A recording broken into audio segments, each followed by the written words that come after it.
الحمد لله نحمده ونستعينه ونستغفره ونؤمن به ونتوكل عليه ونعوذ بالله من شرور أنفسنا ومن سيئات أعمالنا من يهد الله فلا مضل له ومن يضلل فلا هادي له نشهد أن لا إله إلا الله وحده لا شريك له ونشهد أن سيدنا ونبينا ومولانا محمدا عبده ورسوله صلى الله تعالى عليه وعلى آله وأصحابه وأتباعه وأزواجه وذرياته وبارك وسلم تسليما كثيرا كثيرا أما بعد. قابل احترام بزرگوں، عزیز دوستوں اور ساتھیوں، رسول اللہ صلی اللہ علیہ وسلم نے ایک حدیث مبارکہ میں ارشاد فرمایا کہ خوب اچھی طرح سن لو کہ جسم میں ایک ٹکڑا ہے، جب وہ ٹھیک ہوتا ہے، صحیح ہوتا ہے، صالح ہوتا ہے تو پورا جسم ٹھیک رہتا ہے، اور جب وہ بگڑتا ہے تو پورا جسم بگڑتا ہے۔ خوب اچھی طرح کان کھول کر سن لو، وہ دل ہے۔ الا ان فی الجسد مضغہ اذا صلحت صلح الجسد کلہ واذا فسدت فسد الجسد کلہ الا وہی القلب۔ انسان کے جسم میں جسمانی نظام کے اعتبار سے بھی دل کی بڑی اہمیت ہے، اور اگر دل بیمار ہوتا ہے، دل کام کرنا بند کر دیتا ہے تو انسان کی زندگی ختم ہو جاتی ہے۔ جسم میں اور اعضاء بھی ہیں، وہ اعضاء کام کرنا بند کرتے ہیں تو اتنا تیزی کے ساتھ اثر ظاہر نہیں ہوتا۔ جگر خراب ہو، گردہ خراب ہو، پھیپھڑے خراب ہوں، کوئی اور عضو خراب ہو تو اس کے اثرات پڑتے ہیں، لیکن جب دل خراب ہوتا ہے اور دل میں ایسی خرابی پیدا ہوتی ہے کہ دل کام کرنا بند کر دیتا ہے تو پھر انسان موت سے ہمکنار ہو جاتا ہے۔ بسا اوقات ایسا انسان جس کے دوسرے تمام اعضاء صحیح سالم تھے، دماغ صحیح تھا، گردے، جگر، ساری چیزیں جسمانی اعتبار سے دوسروں سے زیادہ طاقتور، پھرتیلا، کام کرنے والا، لوگوں سے مقابلے کی صلاحیت رکھنے والا، ایسا آدمی جس کی طاقت اور قوت سے لوگ مرعوب ہوتے ہیں، لیکن وہ بھی کبھی اطلاع ملتی ہے کہ اچانک اس کی موت ہو گئی۔ کیسے موت ہو گئی بھئی؟ سب کچھ صحیح ٹھیک تھا، اعضاء پورے اچھے تھے، دوسروں سے زیادہ طاقتور تھا، زور آور تھا، نہیں صاحب، قلب کی حرکت اچانک رک گئی۔ قلب کی حرکت رک گئی تو سارے اعضاء ٹھیک ہوتے ہوئے بھی زندگی باقی نہیں رہ سکتی، زندگی ختم۔ ایسا ہی روحانی اعتبار سے بھی معاملہ ہے۔ روحانی اعتبار سے بھی دل بہت اہم ہے، اور رسول اللہ صلی اللہ علیہ وسلم اس ارشاد میں اسی کی طرف توجہ دلا رہے ہیں۔ آپ فرما رہے ہیں کہ جیسے جسمانی اعتبار سے یہ دل اہم ہے، روحانی اعتبار سے دل اہم ہے۔ وہ اچھی طرح سن لو، وہ اگر صحیح ہے تو سارا دین صحیح ہے، وہ اگر بگڑ گیا تو سارا دین بگڑ گیا۔ اولیاء اللہ اور بزرگان دین جن کو ہم کہتے ہیں، وہ اسی کی محنت کرتے تھے۔ دل کی فکر کرو۔ اس کا مطلب یہ نہیں تھا کہ انہوں نے شریعت کے خلاف کوئی راستہ اختیار کیا، یہ لینے والوں کی کوتاہی اور غلطی ہے کہ انہوں نے ان بزرگوں کی باتوں کو کچھ کا کچھ بنا دیا، اور امت میں کچھ ایسے لوگ بھی پیدا ہو گئے جو کہتے ہیں بھائی بس دل کی نماز پڑھو، اس نماز کی ضرورت نہیں ہے۔ بات جہاں سے چلی تھی وہ صحیح چلی تھی، اگر ان کی کوتاہ ظرفی تھی کہ انہوں نے نہیں سمجھا۔ انہوں نے کبھی یہ نہیں کہا کہ ظاہری نماز چھوڑ دو، انہوں نے کبھی یہ نہیں کہا کہ یہ محض اٹھک بیٹھک کی نماز ہے، نعوذ باللہ، کبھی انہوں نے نہیں کہا ایسا۔ لیکن انہوں نے جو بات کہی وہ بات صحیح تھی کہ دیکھو ظاہر کے اعمال اس وقت تک قیمتی نہیں ہو سکتے جب تک کہ تم اپنے دل کو نہیں بناؤ۔ نیت کا تعلق انسان کے قلب سے ہے، نیت زبان کے بول کا نام نہیں ہے، الفاظ کا نام نہیں ہے۔ آدمی زبان سے کیا بولتا ہے اللہ تعالیٰ اس کو نہیں دیکھتے، انسان کے دل میں جو جذبہ ہوتا ہے، جو محرک ہوتا ہے، جو کیفیت انسان کے دل کے اندر ہوتی ہے، وہ ہے اصل نیت، اور وہ بڑی اونچی چیز ہے، اور اللہ تعالیٰ اسی کو دیکھتے ہیں، اور وہ بندے اور اللہ کے درمیان کا معاملہ ہوتا ہے۔ اور آدمی کو خود اپنی فکر کرنا ہے، میرا دل ٹھیک رہے، نیت ٹھیک رہے۔ اگر یہ دل بگڑا سارا دین بگڑا۔ حضرت شاہ محمد احمد صاحب پرتاپ گڑھی رحمۃ اللہ علیہ ایک بزرگ ہمارے ابھی ماضی قریب میں گزرے ہیں۔ حضرت کا شعر ہے، نہ کوئی راہ پا جائے نہ کوئی غیر آ جائے، نہ کوئی راہ پا جائے نہ کوئی غیر آ جائے، حریم دل کا احمد اپنے ہر دم پاس باں رہنا۔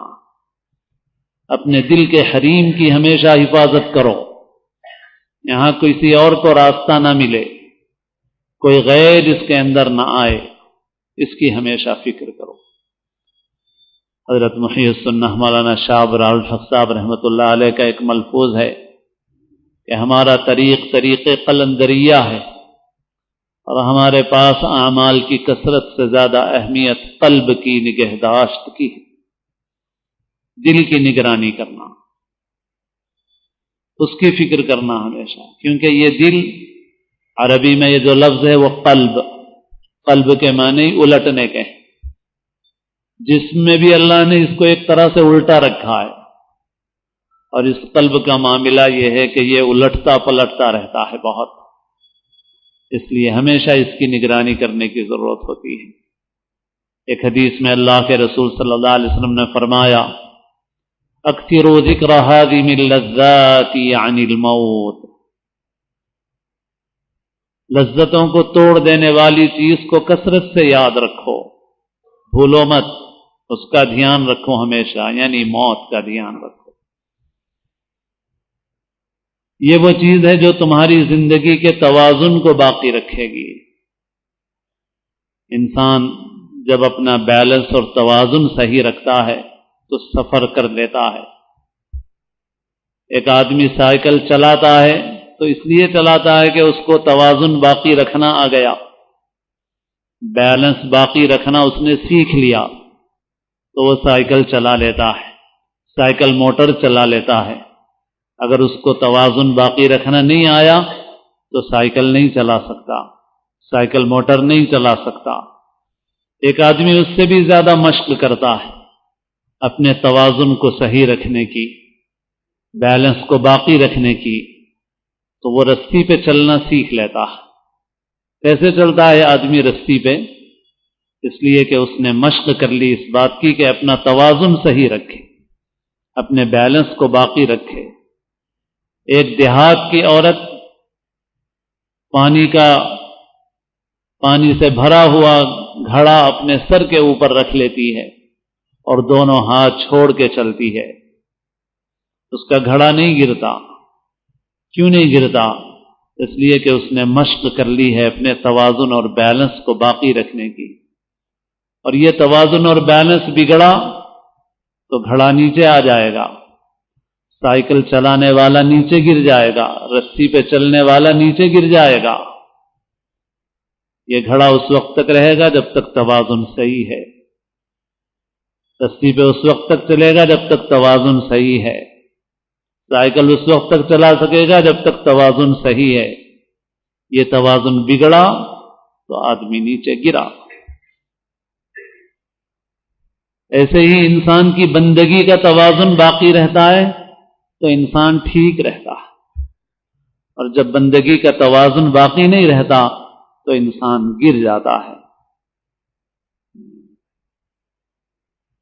اسی کے لیے اللہ کے رسول صلی اللہ علیہ وسلم فرما رہے ہیں موت کو مت بھولو، کیونکہ انسان جب موت کو بھولتا ہے تو اس کا توازن بگڑ جاتا ہے۔ جنازے میں شریک بھی ہوتا ہے تو سمجھتا ہے دوسرے کی موت ہوئی، مگر اپنی موت کا کوئی خیال نہیں ہوتا، اپنی آخرت کی کوئی فکر نہیں ہوتی، سمجھتا ہے میں ہوں، میری دنیا ہے، میری دکان ہے، میرا مکان ہے، میری طاقت ہے، میرا گروہ ہے، میرا جتھا ہے۔ کچھ نہیں ہے، میں بھی ختم ہونے والا ہوں، میری دنیا بھی ختم ہونے والی ہے۔ آدمی اس کو یاد رکھتا ہے تو بیلنس آدمی کا باقی رہتا ہے، بیلنس باقی رہتا ہے تو دین کے راستے پہ چلتا رہتا ہے۔ جب یہ بیلنس بگڑتا ہے تو آدمی گر جاتا ہے۔ بندگی کا یہ توازن باقی رہے، اس کے لیے حضور فرما رہے موت کو یاد رکھو۔ ایک حدیث میں اللہ کے رسول صلی اللہ علیہ وسلم فرماتے ہیں ان القلوب تصدع كما يصدع الحديد، دلوں کو زنگ لگ جاتا ہے جیسے لوہے کو زنگ لگتا ہے۔ قیل وما جلاؤها یا رسول اللہ، اے اللہ کے رسول صلی اللہ علیہ وسلم اس زنگ کو دور کرنے کا کیا طریقہ ہے؟ فرمایا کثرت ذکر الموت وتلاوت القرآن، موت کو کثرت سے یاد کرنا اور قرآن کی تلاوت کرنا۔ یہ وہ نسخہ ہے جس سے دل کا برتن صاف ہوتا ہے۔ موت کو یاد کرنا یعنی موت کا دھیان کرنا، بھولنا نہیں۔ یہ نہیں کہ آدمی موت موت کا وظیفہ پڑھے، ہاں البتہ کچھ دیر مراقبہ کرے۔ یہ بزرگوں نے بھی بتایا کہ کچھ دیر موت کا مراقبہ کرے۔ پہلے زمانے میں سوتے وقت کرنے کے لیے کہتے تھے، لیکن اب قوا کمزور ہیں تو سوتے وقت کے لیے نہیں کہتے، لیکن نماز کے بعد کبھی مراقبہ کر سکتا ہے آدمی۔ کچھ دیر کے لیے اپنے متعلق استحضار کرے کہ میری موت ہونے والی ہے۔ آدمی خاص طور پر جب جنازے میں شریک ہو تو ضرور اس کا مراقبہ اور اس کا دھیان کرے۔ عربی کا ایک شعر ہے یا من حملت الى القبور جنازۃ اعلم بانک بعدها محمول، اے قبروں کی طرف جنازے کو لے جانے والے اچھی طرح جان لے کہ تجھے بھی ایسا ہی اٹھایا جانا ہے۔ تو آدمی اس وقت یہ سوچے کہ بھئی یہی حال میرا بھی ہونے والا ہے، مجھے بھی لوگ میرے بدن سے کپڑے کاٹ کر کے نکال رہے ہیں، میں اپنے ہاتھ پیر کو خود حرکت نہیں دے سکتا، مجھے لوگ غسل دیں گے، مجھے لوگ جنازے پر اٹھا کر لے جائیں گے، مجھے لوگ قبر میں رکھ دیں گے، میری قبر کی ساندوں کو بند کر دیں گے اور منو مٹی ڈال کے واپس آ جائیں گے۔ آدمی کچھ دیر خود اپنے متعلق سوچے، مگر آدمی نہیں سوچتا۔ آج کل زیادہ غفلت ہے۔ رسول اللہ صلی اللہ علیہ وسلم کی ایک سنت یہ بھی ہے کہ آپ جنازے میں رہتے تو فکر میں مشغول رہتے تھے۔ قبرستان میں تدفین میں کچھ وقت انتظار کرنا تھا تو آپ فکر میں مشغول ہوئے۔ اسی لیے علماء نے صراحت کی ہے کہ جنازے میں ذکر سے زیادہ فکر کا موقع ہے۔ ذکر بھی ایک عبادت ہے، فکر بھی ایک عبادت ہے۔ اسی لیے جنازہ لے جاتے وقت بھی کوئی خاص ذکر مقرر نہیں ہے کہ سبحان اللہ والحمد للہ یا کوئی اور ذکر پڑھو۔ اختیار ہے آدمی کا، چاہے ذکر کرے، اجتماعی اور بلند آواز سے نہیں، انفراداً ہے۔ لیکن علماء نے لکھا ہے کہ ذکر سے زیادہ فکر کا موقع ہے، سوچنے کا موقع ہے۔ قبرستان میں ہنسنے کو منع فرمایا، جنازے کے پاس ہنسنے کو منع فرمایا، لیکن آج کل ہم لوگوں کی کوئی توجہ نہیں ہوتی اس طرف۔ ہم سمجھتے ہیں کوئی دوسرا مرا ہے، ہم کو تو مرنا نہیں ہے گویا۔ وہ عبرت حاصل کرنے کا موقع ہے، فکر کا موقع ہے، سوچنے کا موقع ہے۔ تو جنازے میں شرکت کے وقت دھیان کرے، روزانہ بھی کچھ دیر دھیان اور مراقبہ کرے، اور اپنی موت کو نہ بھولے کہ بھائی آنے والی ہے، کب آئے گی کسی کو پتہ نہیں ہے۔ انسان اس کو یاد رکھتا ہے تو بندگی کی گاڑی ٹھیک ٹھیک چلتی ہے، جب اس کو بھولتا ہے تو پھر انسان بندگی کے راستے سے ہٹ جاتا ہے۔ موت کو کثرت سے یاد کرو، قرآن مجید کی کثرت سے تلاوت کرو، دلوں کے زنگ کو دور کرنے والی چیز ہے۔ ہم لوگوں کو ہر چیز کی فکر ہوتی ہے، ہمارے کپڑے تھوڑے سے میلے ہونے کے بعد ہمارے جسم پر نہیں رہ سکتے، ہماری گاڑی بھی صاف ہوتی ہے، ہماری ہر چیز صاف ستھری ہوتی ہے، لیکن دل صاف ہے یا نہیں ہے؟ بزرگوں کے ملفوظات میں ہے، میلے کپڑوں میں صاف دل بہتر ہے صاف کپڑوں میں میلے دل کے مقابلے میں۔ کپڑے صاف ہوں اور دل میلا ہو، اس سے بہتر ہے کہ کپڑے میلے ہوں مگر دل صاف ہو۔ تو ہر ایک کو فکر ہے کہ بھئی میرے کپڑے صاف ہوں، اس سے زیادہ فکر کی ضرورت ہے میرا دل صاف ہو۔ حضرت سید احمد کبیر رفاعی رحمۃ اللہ علیہ کے واقعات میں ملتا ہے کہ ایک مرتبہ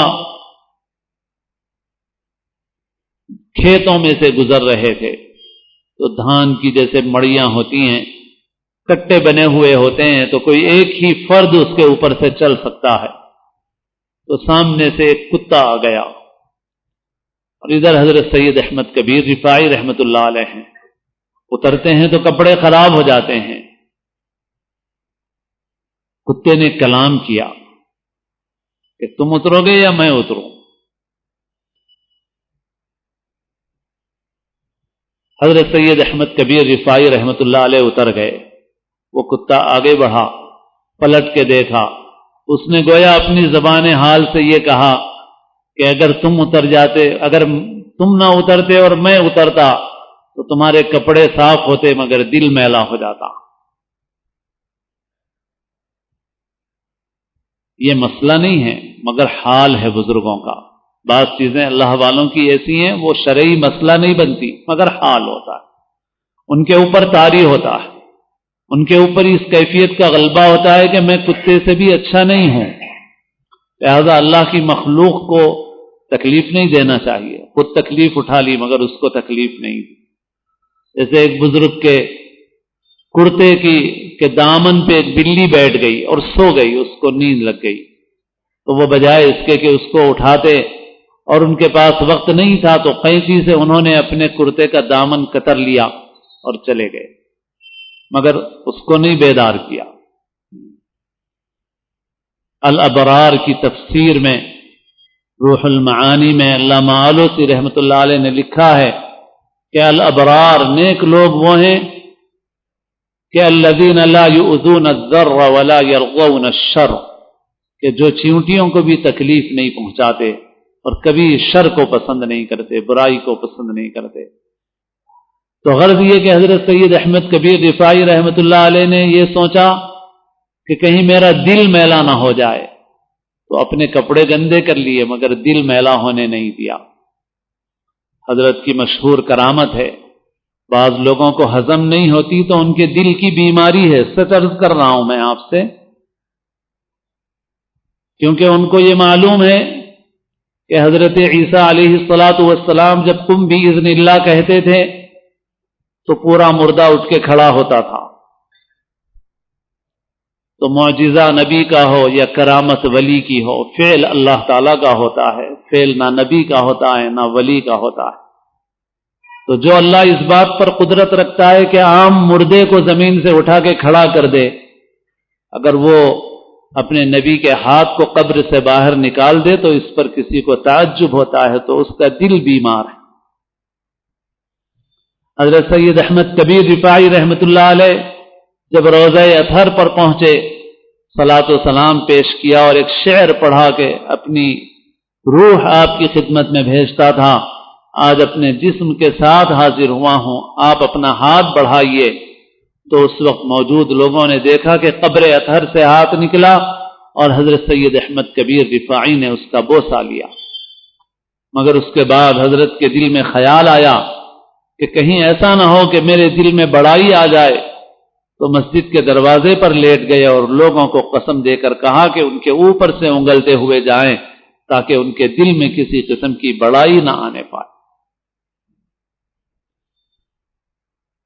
زبان پر آنا بول کا آسان ہے، کیفیت کا دل میں آنا آسان نہیں ہے، اور اللہ والوں کی محنت یہی تھی کہ دل میں کیفیات پیدا کی جائیں اور کرنے کی کوشش کی جائے۔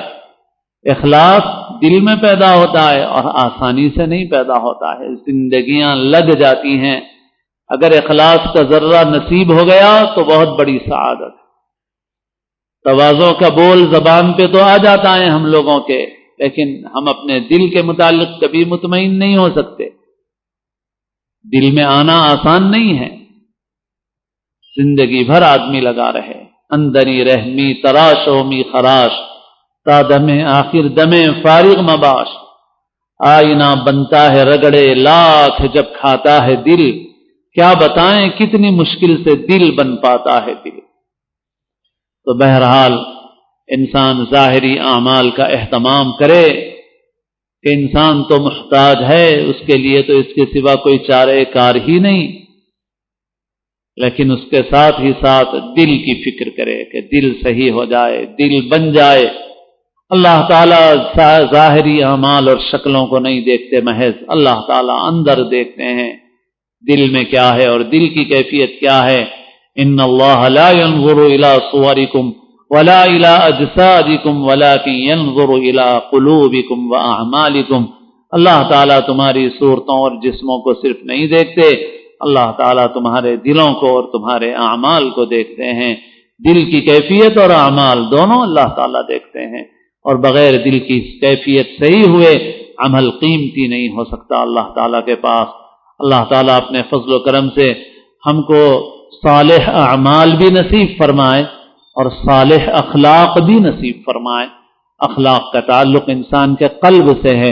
اللہ تعالیٰ ہم تو ناقص ہی ہیں، نالائق ہی ہیں، اللہ تعالیٰ اپنے کرم سے اپنے فضل سے ہماری دستگیری فرمائے اور ہمارے قلب کی اور قالب کی دونوں کی اللہ تعالیٰ اپنے کرم سے حفاظت فرمائے۔